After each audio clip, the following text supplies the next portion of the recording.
আমার মাকে দাদু বাড়িতে একা পেয়ে যেভাবে কাজ করল বন্ধুরা গল্পটি সম্পূর্ণ শুনলে আপনাদের মেশিন দিয়ে পানি চলে আসবে।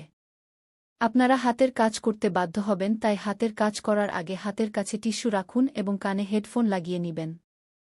বন্ধুরা, গল্পটা শেষ পর্যন্ত শুনবেন, আপনাদের খুব ভালো লাগবে। নমস্কার বন্ধুরা, আমার নাম রিয়া। এটা আমার দাদু আর মায়ের গল্প। আমার পরিবার ছিল ছোট্ট। আমার দাদু, যার বয়স এখন ৬২ বছর, আমার মা যিনি ৩৮ বছরের, আমার বড় ভাই রাহুল যে ২৫ বছরের আর বিদেশে চাকরি করে, আর আমি ২০ বছরের রিয়া। আমার দাদি মারা গিয়েছিলেন ১০ বছর আগে একটি দুর্ঘটনায়। তারপর থেকে দাদু একা থাকতেন। আমার বাবাও আমাদের ছেড়ে চলে গিয়েছিলেন, আমি তখন মাত্র ৫ বছরের ছিলাম যখন তিনি একটি অসুখে মারা যান। আমার দাদুর নাম প্রকাশ। তিনি ছিলেন লম্বাচোরা, বয়সের তুলনায় শক্তিশালী। তার বাদামি চোখে এক গভীরতা ছিল, আর কণ্ঠে এক অদ্ভুত আকর্ষণ। লোকেরা বলত তিনি যৌবনে খুব হ্যান্ডসাম ছিলেন। মায়ের নাম অনিতা। তিনি ছিলেন খুব সুন্দর, ফর্সা রং, লম্বা কালো চুল আর এক মুচকি হাসি যে কারো মন জয় করে নিতে পারে। তিনি প্রায়ই বিষণ্ণ থাকতেন, হয়তো বাবার স্মৃতি অথবা অন্য কিছু।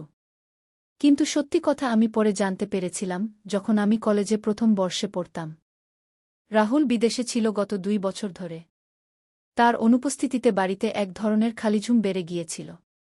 আর সম্ভবত এই খালিঝুমই দাদু আর মাকে একে অপরের কাছাকাছি নিয়ে এসেছিল। এটা গত বছরের কথা। এপ্রিল মাস, গরম শুরু হয়ে গিয়েছিল। আমি কলেজ থেকে ক্লান্ত হয়ে বাড়ি ফিরেছিলাম। সেদিন আমার একটি ক্লাস আগেই শেষ হয়ে গিয়েছিল, আর আমি ভেবেছিলাম বাড়ি গিয়ে একটু বিশ্রাম নেব। বাড়ির দরজা খোলা ছিল, যা একটু অদ্ভুত ছিল কারণ মা সবসময় তা বন্ধ রাখতেন। আমি জুতো খুলে চুপচাপ ভিতরে ঢুকলাম। বাড়িতে নিস্তব্ধতা। আমি ভাবলাম মা হয়তো বাজারে গেছেন আর দাদু তার ঘরে আছেন। আমি আমার ঘরের দিকে যাচ্ছিলাম, কিন্তু ঠিক তখনই রান্নাঘর থেকে কিছু শব্দ শুনতে পেলাম, হালকা হাসি, কিছু ফিসফিসানি। আমি ভাবলাম হয়তো কোনো প্রতিবেশী এসেছে। মাকে হাসতে শুনেছিলাম অনেক দিন পর, তাই আমার মনে এক ধরনের কৌতূহল জাগল। আমি চুপি চুপি রান্নাঘরের দিকে এগিয়ে গেলাম। দরজাটা একটু খোলা ছিল, আর আমি উকি দিয়ে যা দেখলাম তা আমার জন্য কোনো ধাক্কার চেয়ে কম ছিল না। মা রান্নাঘরে দাঁড়িয়েছিলেন, তিনি চা বানাচ্ছিলেন আর তার হাতে একটা কাপ ছিল। তার ঠিক পিছনে দাদু দাঁড়িয়েছিলেন, তার হাত মায়ের কোমরে, আর তিনি ধীরে ধীরে মায়ের কানে কিছু বলছিলেন। মা হাসছিলেন, তার চোখে এক চমক ছিল যা আমি আগে কখনো দেখিনি। দাদুর মুখ মায়ের কাঁধের কাছাকাছি ছিল, আর তিনি ধীরে ধীরে তার গলার কাছে নাক নিয়ে যাচ্ছিলেন। মা হালকা করে চোখ বন্ধ করেছিলেন, যেন সেই মুহূর্তটা উপভোগ করছেন। এসব এতটাই অদ্ভুত ছিল যে আমি বুঝতেই পারছিলাম না কী ঘটছে। আমার বুক ধড়াস ধড়াস করছিল। আমি চুপি চুপি পিছিয়ে গিয়ে আমার ঘরে চলে গেলাম। দরজা বন্ধ করে বিছানায় বসে পড়লাম। আমার মাথায় প্রশ্নের ঘূর্ণিঝড় উঠছিল, আমি যা দেখলাম তা কি সত্যি? আমি ভাবলাম হয়তো আমি ভুল বুঝছি, হয়তো তারা শুধু মজা করছিলেন। কিন্তু আমার মন মানতে চাইছিল না। আমি নিজেকে শান্ত করার চেষ্টা করলাম। ভাবলাম হয়তো এটা একবারের ঘটনা। কিন্তু তবু আমার মনে এক সন্দেহের বীজ পড়ে গিয়েছিল। সেদিনের পর থেকে আমি দাদু আর মায়ের দিকে নজর রাখা শুরু করলাম। পরের কয়েকদিন আমি লক্ষ্য করলাম দিনে সবকিছু স্বাভাবিক ছিল। মা সকালে উঠে নাস্তা বানাতেন, দাদুকে চা দিতেন, দাদু তার খবরের কাগজে মগ্ন থাকতেন, আর মা ঘরের কাজে ব্যস্ত থাকতেন। কিন্তু কিছু একটা বদলে গিয়েছিল। দাদুর চোখে এক চমক ছিল যা আগে দেখা যেত না। তিনি মায়ের সঙ্গে কথা বলার সময় একটু বেশি হাসতেন। মাও আগের চেয়ে বেশি খুশি লাগছিলেন। তিনি গুনগুন করতেন, বারবার চুল ঠিক করতেন, আর মাঝে মাঝে দাদুর দিকে তাকিয়ে হালকা করে হাসতেন। এসব ছোট ছোট জিনিস ছিল, কিন্তু আমার সন্দেহকে আরও গভীর করছিল। এক সন্ধ্যায় আমি আমার ঘরে বসে বই পড়ছিলাম। মা বলেছিলেন তিনি প্রতিবেশীর কারো সঙ্গে দেখা করতে যাচ্ছেন, আর দাদু তার ঘরে ছিলেন। আমি ভাবলাম একটু টিভি দেখি। হলো রুমে গেলাম, কিন্তু ঠিক তখনই মায়ের চপ্পলের আওয়াজ শুনতে পেলাম। আমি ভাবলাম তিনি তাড়াতাড়ি ফিরে এসেছেন। টিভির আওয়াজ কমিয়ে চুপি চুপি দেখার চেষ্টা করলাম। মা হল রুমে ছিলেন না। আমি লক্ষ্য করলাম দাদুর ঘরের দরজাটা একটু খোলা ছিল। আমি চুপি চুপি সেখানে গেলাম। ভিতর থেকে মায়ের মৃদু কণ্ঠ শুনতে পেলাম, প্রকাশজি, কেউ দেখে ফেললে কি ভাববে? দাদু হেসে বললেন, অনিতা, রিয়া উপরে আছে, আর বাইরে কেউ নেই। চিন্তা করো না। গিয়ে আমি দরজার ফাঁক দিয়ে উকি দিলাম। মা দাদুর পাশে বসেছিলেন। দাদুর হাত মায়ের কাঁধে ছিল, আর তিনি ধীরে ধীরে তার চুলে হাত বুলিয়ে দিচ্ছিলেন। মায়ের মুখ একটু লাল ছিল, আর তিনি দাদুর দিকে তাকিয়ে হাসছিলেন। তারপর দাদু তার মুখ মায়ের কাছাকাছি নিয়ে আর মা দুজনেই তাদের চোখ বন্ধ করে নিলেন।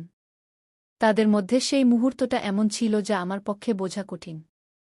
আমি চুপচাপ পিছিয়ে গেলাম এবং আমার ঘরে চলে এলাম। আমার মাথা ঝিমঝিম করছিল। কয়েকদিন পর এক রাত আমি দেরি পর্যন্ত পড়ছিলাম। প্রায় 1:30টা বেজেছে। আমি ভাবলাম পানি খেয়ে ঘুমিয়ে পড়ব। আমি আমার রুম থেকে বেরিয়ে কিচেনের দিকে যাচ্ছিলাম, তখনই দেখলাম দাদা তার রুম থেকে বেরিয়ে মায়ের রুমের দিকে যাচ্ছেন। তিনি চুপচাপ হাঁটছিলেন, যেন কেউ টের না পায়। মায়ের রুম ছিল প্রথম তলায় আর দাদার রুম নিচে। আমি ভাবলাম হয়তো তার কোনো কাজ আছে। কিন্তু তারপরই দেখলাম মায়ের রুমের দরজা একটু খোলা, আর দাদা ভেতরে চলে গেলেন। দরজা বন্ধ হয়ে গেল। আমি সেখানেই সিঁড়িতে দাঁড়িয়ে রইলাম। আমার হৃদয় আবার দ্রুত স্পন্দিত হতে লাগল। আমি সাহস করে চুপি চুপি মায়ের রুমের কাছে গেলাম। দরজার নিচ থেকে একটু আলো আসছিল। আমি কান দরজার সঙ্গে লাগিয়ে দিলাম। ভেতর থেকে মৃদু মৃদু কথা শোনা যাচ্ছিল। মায়ের কণ্ঠ, প্রকাশজি, যদি রিয়াকে জানা হয়ে যায় আর দাদার মৃদু হাসি, অনিতা, সে ঘুমিয়ে আছে, কিছুই জানে না কি। তারপর কিছুক্ষণের জন্য নিস্তব্ধতা, আর তারপর এমন কিছু শব্দ এল যা আমার পক্ষে বোঝা কঠিন ছিল না। বিছানার মৃদু ক্রিকিং, কিছু পড়ার শব্দ, আর তারপর মায়ের মৃদু নিঃশ্বাস। মনে হচ্ছিল যেন তারা দুজন একে অপরের খুব কাছাকাছি আছে। আমি সেখান থেকে দৌড়ে আমার রুমে চলে এলাম। দরজা বন্ধ করে বিছানায় শুয়ে পড়লাম। আমার শ্বাস দ্রুত হচ্ছিল আর শরীর কাঁপছিল। এটা কি ছিল? আমার চোখের সামনে সেই সব ঘুরছিল, রান্নাঘরে সেই মুহূর্ত, হোলঘরে সেই নিকটতা, আর এখন এই রাতের নিস্তব্ধতা। আমি ঘুমাতে পারলাম না। আমার মনে রাগ ছিল, লজ্জা ছিল, কিন্তু সঙ্গে একটা অদ্ভুত টানও ছিল। আমি বুঝতে পারছিলাম না আমার কি হচ্ছে। পরের দিন আমি কলেজে গেলাম, কিন্তু আমার মন কোথাও ছিল না। আমার বন্ধুরা জিজ্ঞেস করল আমি কেন মনমরা, কিন্তু আমি কিছু বললাম না। আমি শুধু ভাবছিলাম কি করব, আমি কি মায়েকে জিজ্ঞেস করব নাকি দাদাকে? কিন্তু আমার সাহস হচ্ছিল না। আর তারপর একটা অদ্ভুত ব্যাপার ঘটল। যখনই আমি সেই রাতের কথা মনে করতাম, আমার শরীর একটা অদ্ভুত উত্তাপে ভরে যেত। আমার মনে কিছু খারাপ চিন্তা আসতে শুরু করল। আমি ভাবতে লাগলাম, এমন হওয়া কি ভুল? কি সবাইকে ভালোবাসা আর নিকটার প্রয়োজন হয় না? আর তারপর একটা বিপজ্জনক চিন্তা আমার মাথায় এল, আমারও কি কারো প্রয়োজন আছে? আমি আমার বন্ধু রোহানের দিকে নজর দিতে শুরু করলাম। সে কলেজে প্রায় আমার সঙ্গে কথা বলত। তার চোখে সেই চমক ছিল যা আমি দাদার চোখে দেখেছিলাম। সে হাসত, আমার সঙ্গে মজাক করত, আর মাঝে মাঝে আমার কাছাকাছি আসার চেষ্টা করত। আগে আমি তাকে দূরে রাখতাম, কিন্তু এখন আমি তাকে থামাতে পারছিলাম না। একদিন কলেজের পর আমরা পার্কে বসেছিলাম। সে আমার কাছাকাছি এল, আমার হাত স্পর্শ করল। তার আঙুলগুলো আমার তালুতে মৃদু মৃদু ঘুরছিল, আর আমার শরীরে একটা অদ্ভুত কম্পন হল। সে ধীরে ধীরে আমার কানে বলল, রিয়া, তুমি খুব সুন্দর গো। আমি কিছু বললাম না, শুধু তার চোখের দিকে তাকিয়ে রইলাম। আর তারপর আমি নিজেকে তার আরও কাছাকাছি যেতে দিলাম।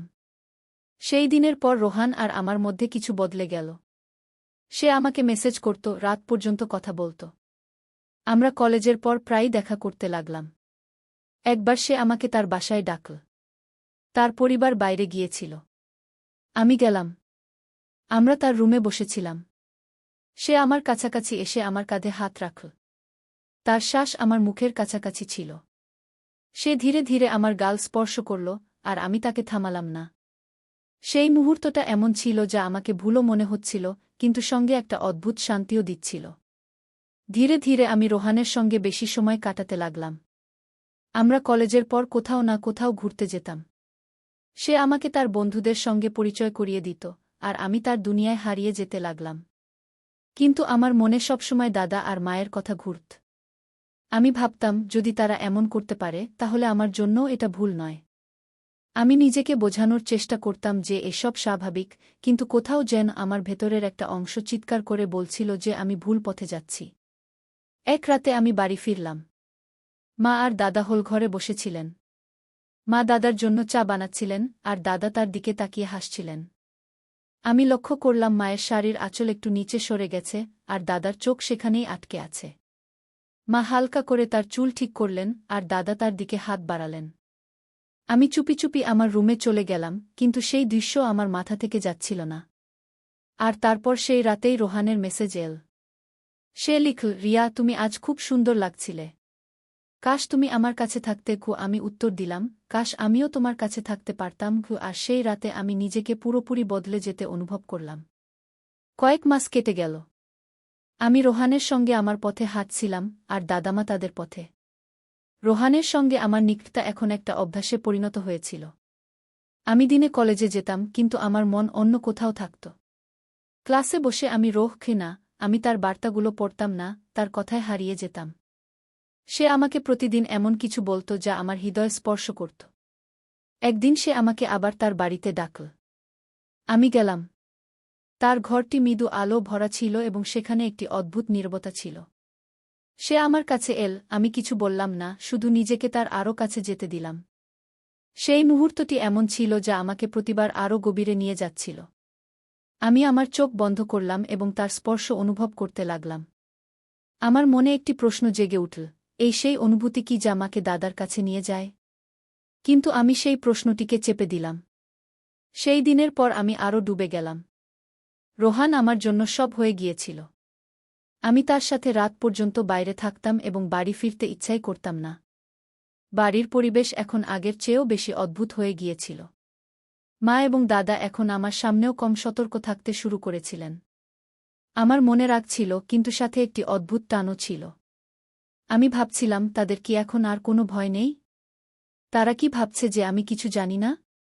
এবং তারপর আমার মন রোহানের দিকে চলে গেল। তার কথা, তার স্পর্শ, এবং সেই মুহূর্তগুলি যা আমাকে প্রতিবার আরও গভীরে নিয়ে যাচ্ছিল। আমি নিজেকে বোঝানোর চেষ্টা করলাম যে, যদি মা এবং দাদা এমন করতে পারেন, তাহলে আমার জন্যও এটি ভুল নয়। কিন্তু আমার হৃদয়ের একটি কোণ চিৎকার করছিল যে আমি ভুল পথে যাচ্ছি। তারপর এক রাতে আমি দেরি করে বাড়ি ফিরলাম। রোহানের সাথে একটি পার্টিতে গিয়েছিলাম এবং সেখানের পরিবেশ আমাকে আরও বিভ্রান্ত করেছিল। আমি দেখলাম যে মায়ের ঘর বন্ধ ছিল এবং দাদা তার ঘরে ছিলেন না। আমি চুপি চুপি মায়ের ঘরের কাছে গেলাম। দরজার নিচ থেকে মৃদু আলো আসছিল। আমি কান দরজার সাথে লাগিয়ে দিলাম। ভিতর থেকে মায়ের মৃদু কণ্ঠ শুনতে পেলাম, প্রকাশজি, আজ একটু তাড়াতাড়ি। রিয়া কখন আসবে জানি না। দাদা হেসে বললেন, অনিতা, সে তার নিজের জগতে হারিয়ে আছে। সে কি জানে? তারপর নীরবতা নেমে এল। আমি বুঝতে পারলাম যে তারা আবার সেই জগতে হারিয়ে গেছেন। আমি আমার ঘরে গেলাম এবং বিছানায় শুয়ে পড়লাম। আমার মনে একটি ঝড় উঠছিল। আমি ভাবছিলাম, এই সব কি এখন আমার সামনেও খোলাখুলি হবে? এবং তারপর রোহানের বার্তা এল। সে লিখল, রিয়া, আজ রাতে তুমি খুব সুন্দর দেখাচ্ছিলে। কাশ তুমি আমার কাছে থেকে যেতে। আমি উত্তর দিলাম, কাশ আমি থাকতে পারতাম। সেই রাতে আমি নিজেকে সম্পূর্ণরূপে পরিবর্তিত হতে অনুভব করলাম। আমি সেই পথে এতটাই এগিয়ে গিয়েছিলাম যে ফিরে আসা অসম্ভব মনে হচ্ছিল। কয়েক মাস কেটে গেল। আমি রোহানের সাথে আমার নিজের জগতে হারিয়েছিলাম এবং দাদামা তাদের নিজের জগতে। কিন্তু একদিন সব বদলে গেল। এক সন্ধ্যায় আমি কলেজ থেকে ফিরে দেখলাম যে বাড়ির পরিবেশ কিছুটা আলাদা। দরজায় একজোড়া জুতা পরে ছিল যা আমার চেনা লাগছিল। আমি ভিতরে গেলাম হলে রাহুল বসেছিল। তার মুখ শক্ত ছিল। মা এবং দাদাও সেখানে ছিলেন, কিন্তু তাদের চোখ নিচে ছিল। আমি বললাম, ভাইজা, তুমি কখন এলে? রাহুল আমার দিকে তাকাল এবং ধীরে বলল, আজ সকালে। রিয়া, তুমি উপরে যাও। আমাকে মা এবং দাদার সাথে কিছু কথা বলতে হবে। আমার অদ্ভুত লাগল, কিন্তু আমি আমার ঘরে চলে গেলাম। উপরে থেকে আমি তাদের কণ্ঠস্বর শুনতে পাচ্ছিলাম। রাহুলের কণ্ঠস্বর উচ্চ হচ্ছিল এবং মায়ের কণ্ঠ কাঁপছিল। আমি চুপি চুপি সিঁড়িতে নেমে গেলাম এবং শোনার চেষ্টা করতে লাগলাম। রাহুল চিৎকার করছিল, এখানে কি চলছে? আমি ভেবেছিলাম আমি আমার পরিবারের জন্য পরিশ্রম করছি, আর এখানে এই সব। তার কণ্ঠে রাগ ছিল, কিন্তু সাথে একটি ব্যথাও ছিল। আমি নিচে তাকালাম। রাহুল তার ফোনে কিছু দেখাচ্ছিল। মা এবং দাদা সোফায় বসেছিলেন। তাদের মুখ সাদা হয়ে গিয়েছিল। রাহুল ফোনটি মায়ের দিকে বাড়িয়ে দিল এবং বলল, এটা দেখো। আমি বাড়িতে ক্যামেরা লাগিয়েছিলাম নিরাপত্তার জন্য। কিন্তু এটা কি? রাতে ঘরে, দিনে হলে তোমাদের দুজনের কি লজ্জাও হয় না? মা ফোনের দিকে তাকালেন এবং তার হাত দিয়ে মুখ ঢেকে ফেললেন। তার চোখ থেকে অশ্রু বয়ে পড়ছিল। দাদার মাথা নিচু ছিল এবং তার আঙুলগুলি কাঁপছিল। রাহুল টেবিলে জোরে মুষ্টি মারল এবং চিৎকার করল, তোমরা আমার পরিবার, আর তোমরা এই সব করেছ আমার পিছনে। মা কাঁদতে কাঁদতে বললেন, রাহুল বেটা, আমাদের ক্ষমা করে দাও। আমরা পথভ্রষ্ট হয়েছিলাম। একাকিত্বই আমাদের এখানে নিয়ে এসেছে। কি তার কণ্ঠ ভেঙে যাচ্ছিল। দাদা ধীরে বললেন, রাহুল, আমি ভুল করেছি। আমি জানতাম না যে এটা এতদূর এগিয়ে যাবে। আমাদের ক্ষমা করে দাও। তার কণ্ঠে লজ্জা ছিল, কিন্তু রাহুলের রাগ কমল না।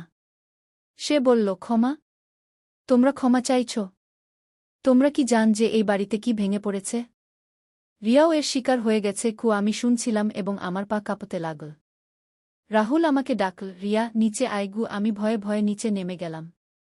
রাহুল আমার দিকে তাকাল এবং বলল, রিয়া, তুমিও বল, এসব কতদিন ধরে চলছে? আর তুমি কতদূর পথভ্রষ্ট হয়েছ?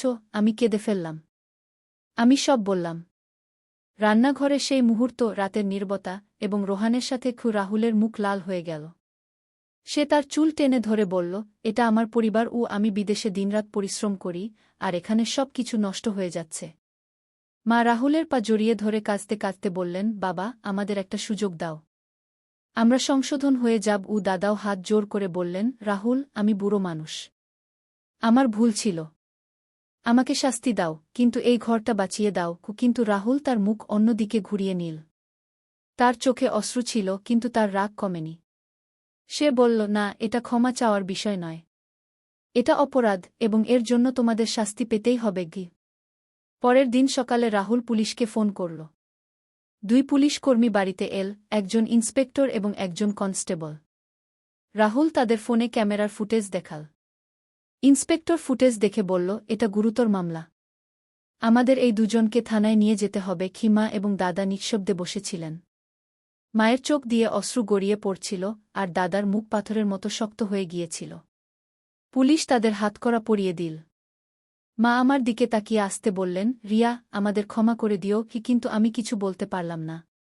পাড়ায় হইচই পড়ে গেল। প্রতিবেশীরা বেরিয়ে এল, আর লোকজন ফিসফিস করতে লাগল। পুলিশের গাড়িতে মা এবং দাদাকে বসানো হল। রাহুল আমার কাছে এসে বলল, রিয়া, এটা ঠিক। তাদের ভুলের শাস্তি পেতেই হবে। আমি শুধু নিঃশব্দে কাঁদছিলাম। কিছুদিন পরে আদালতে মামলা চল। জজ ফুটেজ দেখে দুজনকেই দোষী সাব্যস্ত করলেন। দাদাকে 2 বছরের সাজা শোনানো হল, আর মাকে 1 বছরের। জজ বললেন, এটা শুধু নৈতিক ভুল নয়, এটা আইনের লঙ্ঘন। সমাজে এমন সম্পর্ক মেনে নেওয়া যায় না। যখন মা এবং দাদা জেলে চলে গেলেন, বাড়িতে নিস্তব্ধতা নেমে এল। রাহুল আমার পাশে বসে বলল, রিয়া, আমি জানি তুমি অনেক কিছু দেখেছ। তুমিও পথভ্রষ্ট হয়েছিলে, কিন্তু এখনও সময় আছে। আমি কাঁদতে কাঁদতে বললাম, ভাইয়া, আমি ভুল পথে চলে গিয়েছিলাম। আমাকে ক্ষমা করে দাও। রাহুল আমার কাঁধে হাত রেখে বলল, রিয়া, আমি তোমার ভাই। আমি তোমাকে কখনো একা ছাড়ব না। কিন্তু আমাদের বুঝতে হবে, ভুল পথ শুধু ধ্বংসের দিকে নিয়ে যায়। সেদিনের পর থেকে রাহুল আমার পড়াশোনার দিকে নজর দিল। আমি রোহানের সাথে সব সম্পর্ক শেষ করলাম। ধীরে ধীরে আমি আমার জীবনকে আবার সঠিক পথে আনার চেষ্টা করতে লাগলাম। কিন্তু যা ঘটেছিল তা আমার হৃদয় থেকে কখনো মুছে যায়নি। বন্ধুরা, এটা ছিল আমার পরিবারের গল্প। এতে ভুল ছিল, ব্যথা ছিল, এবং একটি শিক্ষাও ছিল। আমি আপনাদের বলতে চাই, যদি আমাদের আশেপাশে কেউ ভুল পথে যায়, তাহলে তাকে শাস্তি দেওয়ার আগে বোঝানোর চেষ্টা করা উচিত। সবারই ভালোবাসা ও ঘনিষ্ঠতার প্রয়োজন, কিন্তু তাকে সঠিক পথে আনা আমাদের দায়িত্ব। যদি আমরা কাউকে সঠিক সময়ে থামাতে পারি, তাহলে হয়তো একটি পরিবার ভেঙে যাওয়া থেকে বেঁচে যাবে। এই গল্প আমাদের শেখায় যে ভুল মানুষ থেকেই হয়, কিন্তু সেগুলো সংশোধন করার সুযোগও আমাদেরই দিতে হবে। তো বন্ধুরা, এটা ছিল আমার গল্প। আশা করি আপনাদের ভালো লেগেছে। যদি গল্পটি ভালো লেগে থাকে, তাহলে লাইক করুন, বন্ধুদের সাথে শেয়ার করুন, আর নিচে কমেন্টে জানান গল্পের কোনো অংশটি আপনাদের সবচেয়ে বেশি ভালো লেগেছে। আর হ্যাঁ, যদি এখনও পর্যন্ত আপনি আমার চ্যানেল সাবস্ক্রাইব না করে থাকেন, তাহলে এখনই সাবস্ক্রাইব করে নিন, যাতে এমন মজার গল্পগুলো আপনার কাছে পৌঁছতে থাকে। আগামী গল্পে দেখা হবে। নমস্কার।